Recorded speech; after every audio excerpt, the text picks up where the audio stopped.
How isolation affects your mental health. Have you ever had one of those weeks where you barely speak to anyone and suddenly everything feels heavier?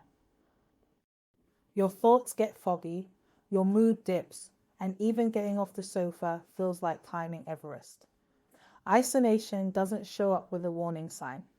It creeps in quietly, slowly, and powerfully. And before you realize it, it's affecting your mental health in ways you never expected.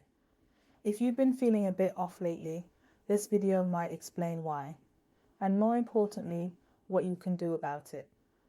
In this video, we're breaking down exactly how isolation affects your mind and body, why your brain changes, why your mood shifts, and what signs you should never ignore.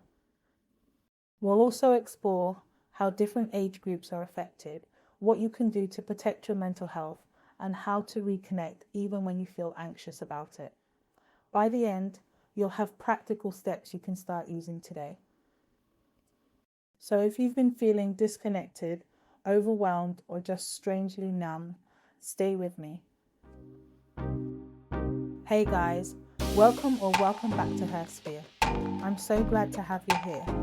Please can you like the video, leave a comment down below, and subscribe to the channel. And let's get straight into the video. How isolation impacts mental health. Isolation isn't just being alone. It literally changes your brain. Researchers have found that prolonged isolation can shrink the hippocampus, the part responsible for memory and emotional regulation. Adults who spend long periods alone are more likely to experience depression, anxiety, and cognitive decline. We're wired for connection. It's how we survived as humans. When life pulls us away from others, whether through remote work, breakups, or health issues, it disrupts our natural emotional nutrition. Without connection, our psychological immune system weakens, and everything feels just a bit harder. How isolation affects brain health. Isolation pushes your brain into something like power-saving mode. Neuroimaging studies show that chronic isolation reduces gray matter in regions that help you process emotions and read social cues. Even the prefrontal cortex, the decision-making center, gets less efficient. And here's the twist. The longer you stay isolated, the harder socializing becomes. The brain prunes back unused pathways, so connecting with people feels awkward or draining. It becomes a vicious cycle. Isolating makes socializing harder, and difficulty socializing leads to more isolation. Warning signs that isolation is hurting your mental health. Isolation doesn't always feel dramatic. Often, it shows up quietly through subtle changes. Maybe you're sleeping too much or barely at all. You lose interest in hobbies that used to excite you. You struggle to focus, feel irritable, or find yourself withdrawing from the few connections you still have. Even physical symptoms like headaches or aches can be part of it. One of the biggest signs, when basic self-care feels impossible. If showering feels like climbing a mountain, your mind is trying to tell you something. Isolation, depression, and anxiety. Isolation, depression feels different from depression caused by a specific event. It's like a grey blanket over everything, even when nothing bad is happening.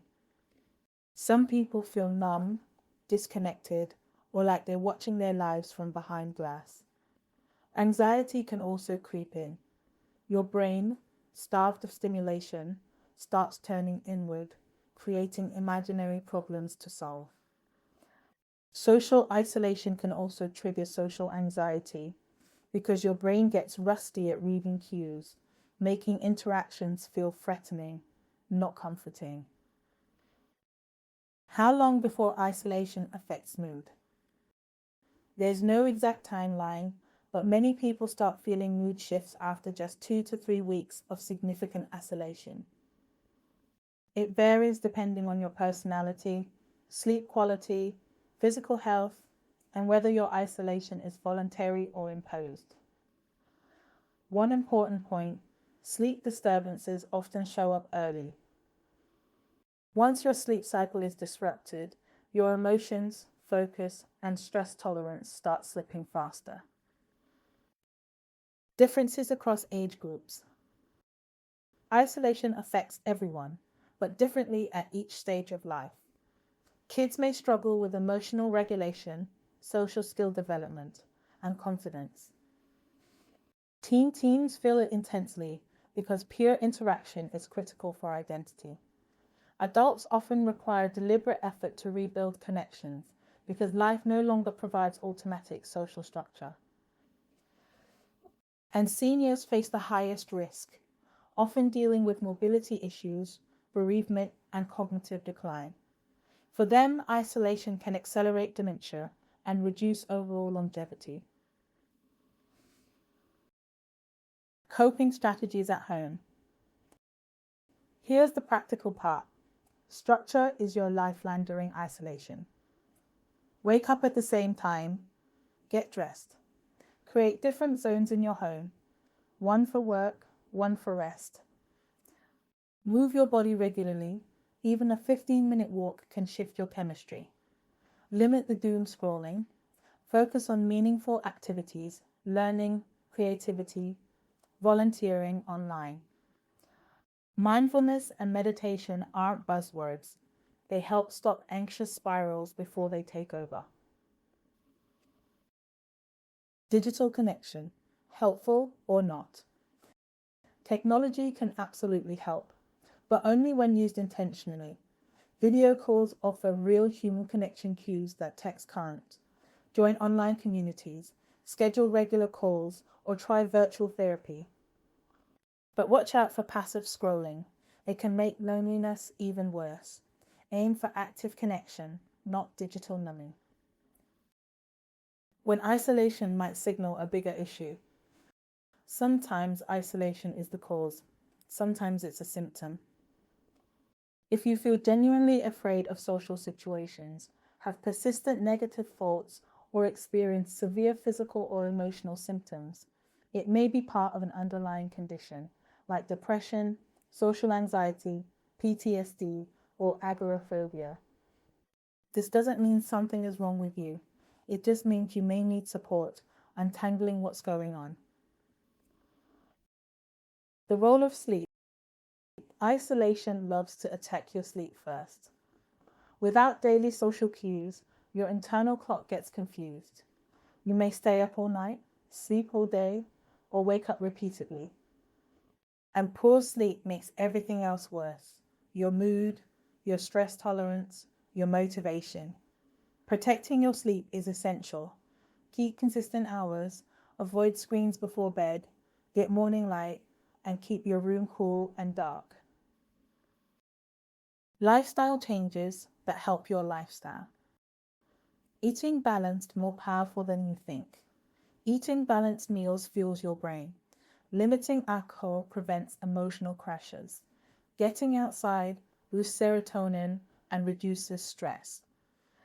Practicing gratitude may sound cliche, but it rewires your brain to notice the good.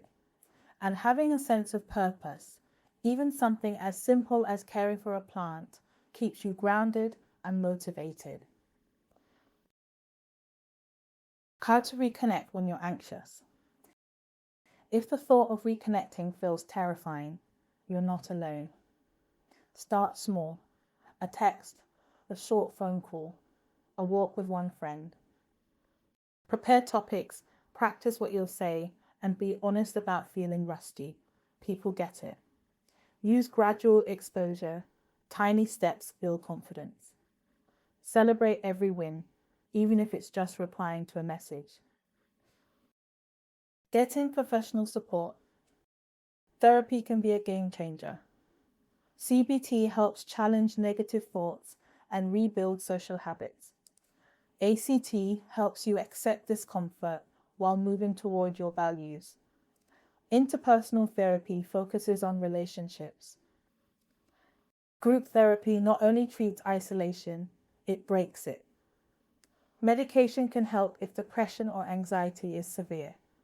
Reaching out isn't weakness, it's strategy. How to support someone who's isolated. If someone you love is struggling, reach out consistently. Validate them instead of fixing everything. Offer specific help, like a walk at 2 p.m. Not, let me know if you need anything. Encourage help gently, be patient with setbacks, and look after your own emotional health too. Final thoughts. Isolation is powerful, but so are you. It can fog your mind, drain your motivation, and change your brain chemistry, but it doesn't have to define your life. Start small. One message, one walk, one routine, one step toward connection. Recovery isn't quick and it isn't glamorous, but it's absolutely possible. You deserve connection, support, and a life that feels meaningful again. If this video helped you understand your experience a little better, hit like, subscribe, and share it with someone who might need to hear this today. And let me know in the comments, which part of isolation do you struggle with most? You're not alone, and this community is here for you. To learn more about this topic, check out the description box below. Thank you so much for watching, and I will see you in the next video.